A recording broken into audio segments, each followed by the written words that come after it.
नमस्कार। आज हम हरियाणा की नदी प्रणाली पर एक गहरी नजर डालने वाले हैं। हाँ, ये एक ऐसा विषय है जो राज्य स्तरीय परीक्षाओं के लिए बहुत ही जरूरी है। बिल्कुल।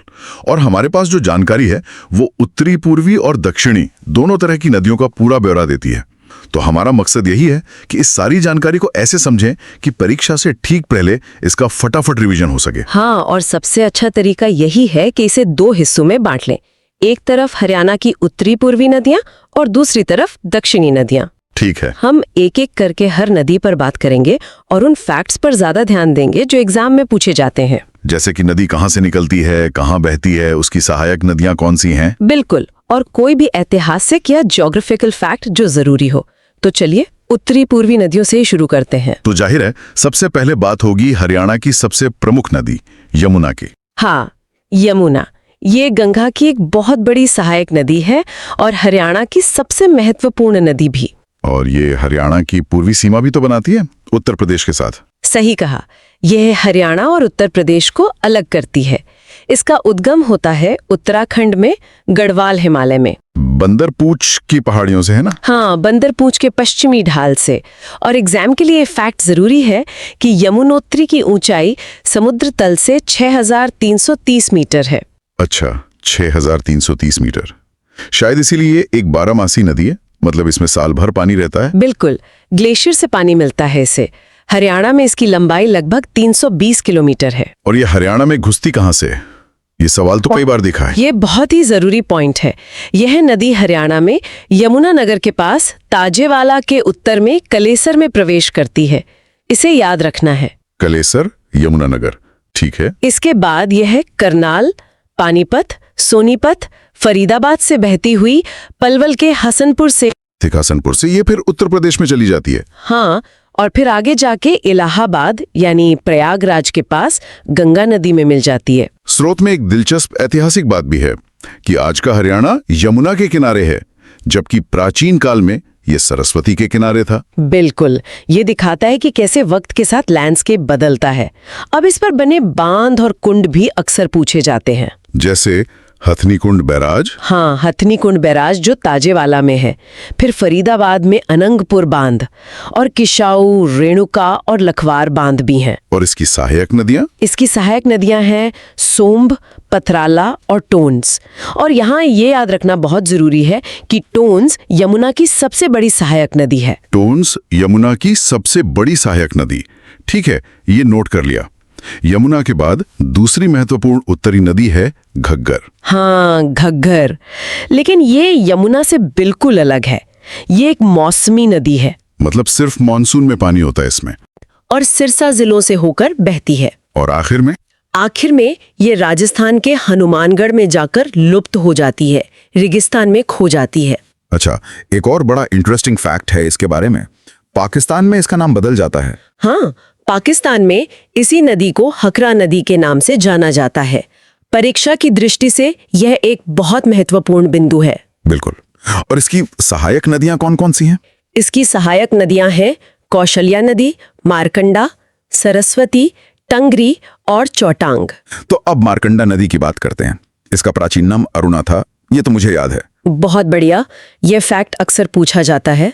मारकंडा का प्राचीन नाम अरुणा था। और ये निकलती कहाँ से है? इसका उद्गम भी हिमाचल प्रदेश के नाहन के पास शिवालिक की पहाड़ियों से होता है। शिवालिक की पहाड़ियों से? हाँ, और हरियाणा में ये सबसे पहले अंबाला जिले में प्रवेश करती है। अंबाला में। फिर कुरुक्षेत्र की सनीशा झील में जाती है और उसके बाद कैथल के पास घग्गर नदी में मिल जाती है। इसकी भी कोई सहायक नदियां हैं? हाँ, इसकी सहायक नदियां हैं रण, बेगना और नकटी। चलिए दोस्तों, वीडियो में यहाँ तक आए हो तो हमारे चैनल को अभी सब्सक्राइब कर ले।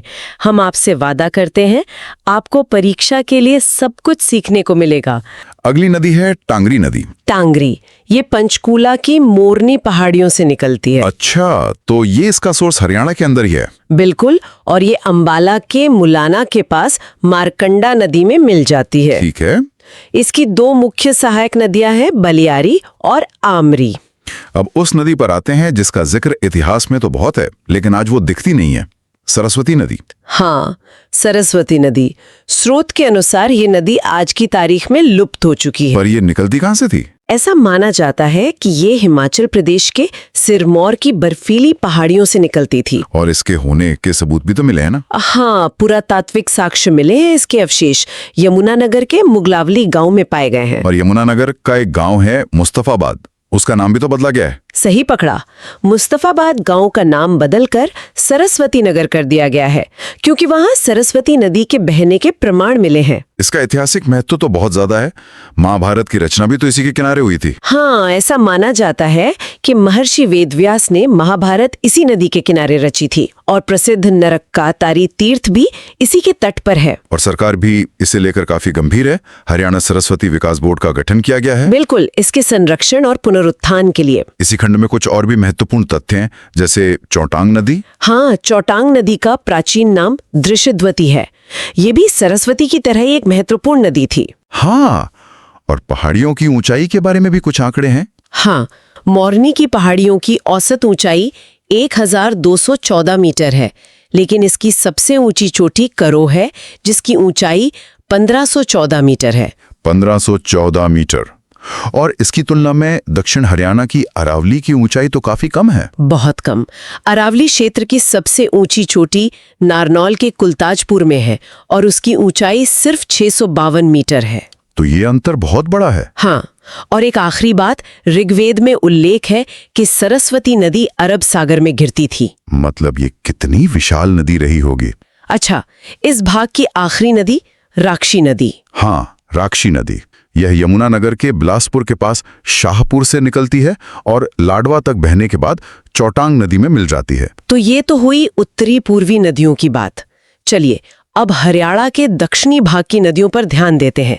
यहाँ शुरुआत साहिबी नदी से करते हैं। बिल्कुल। साहिबी नदी दक्षिणी हरियाणा की एक प्रमुख नदी है। और ये हरियाणा से नहीं निकलती है ना? नहीं, इसका उद्गम राजस्थान में है। जयपुर से लगभग 113 किलोमीटर दूर मनोहरपुर और जीतगढ़ के पास बहरोड़ पहाड़ी से। ओके, राजस्थान से। हाँ, ये राजस्थान के अलवर से होकर कोट कासिम के पास हरियाणा के रेवाड़ी जिले में प्रवेश करती है। रेवाड़ी से ये गुरुग्राम के लाहौरी गांव के पास झज्जर में घुसती है और फिर दिल्ली की नजफगढ़ झील में मिल जाती है। अच्छा, तो नजफगढ़ झील से होकर ये आगे यमुना में ही मिल जाती होगी। बिल्कुल, इसीलिए साहिबी को यमुना की सहायक नदी भी माना जाता है। इस पर एक बैराज भी है जो एग्जाम के लिए जरूरी है, मसाणी बैराज। हाँ, रेवाड़ी में इस नदी पर मसाणी बैराज बना हुआ है। ये परीक्षा के लिए बहुत ही महत्वपूर्ण तथ्य है। और इसकी सहायक नदियाँ? इसकी सहायक नदियां हैं सोता, बारकन्या नाला और इंदौरी नाला। ठीक है, अगली नदी है दोहान नदी। दोहान नदी, यह भी एक मौसमी नदी है और ये साहिबी के समानांतर बहती है। पैरेलल चलती है। हाँ, इसका उद्गम ढोसी नामक प्राचीन स्थान से होता है। महर्षि च्यवन वाला ढोसी तीर्थ। वही। और इसकी कुल लंबाई लगभग 50 किलोमीटर है। एक छोटी नदी है। और इंदौरी नदी के बारे में क्या जानकारी है? इंदौरी नदी, इसका उद्गम नूह के पास अरावली की पहाड़ियों से होता है। मेवात क्षेत्र से। हाँ, और उद्गम के बाद ये 2 भागों में बढ़ जाती है।